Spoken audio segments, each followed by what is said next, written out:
Hi, my name is Louise Bunting. I work for JLIT. We're here today to talk about how the support model is affected within a multi-vendor environment. This is particularly important for SMEs who don't have significant IT resource in their companies.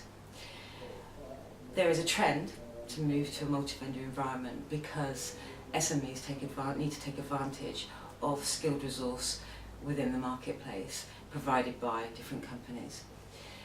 We don't believe that it is a good move for SMEs to outsource all of their IT to a single vendor.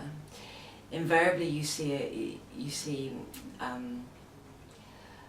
some weaknesses within that vendor's skill set, and we have been called into multiple organisations to resolve those issues and remove that particular IT function from their contract.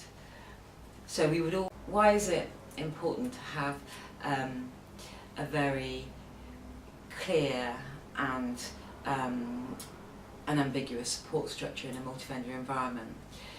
Well, it's important because if you don't have clear handoff between the vendors and you don't have a support structure which is tailored to support a multi-vendor environment, you can have almost no man's land when there is an issue.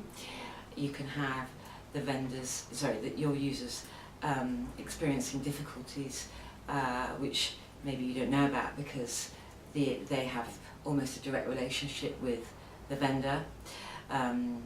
Quite a lot of application providers, for example, have a web-based portal which where the user has direct access and can raise a direct support ticket.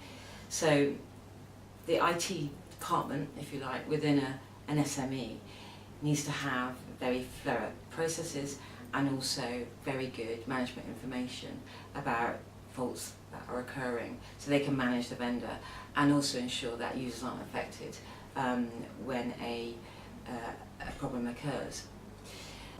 So what are the implications for an SME if they have a multi-vendor environment? We've seen an increased complexity within the support structure. There can be a lack of control in the sense that you have lots of different providers which can have a direct contact with the users, and keeping track of any problems and errors can be very difficult unless you have the right tools in place. If you have a lot of applications which are integrated, you can end up having a problem which lands in no man's land unless you have a very strong support structure that understands what each vendor is doing and also what their contractual obligations are to perform. So how do we go about structuring a support model with a multi-vendor environment? Well, we look very closely at the skill sets required. We believe in having a very strong first-line support that collates information on each vendor, that can handle problem management, that also holds skills in key areas such as infrastructure, desktop, applications, and middleware where needed, and database where needed. So we believe that actually, instead of dumbing down first-line support, you actually need to have a very strong first-line support if you're going to manage upwards of 4 or 5 vendors.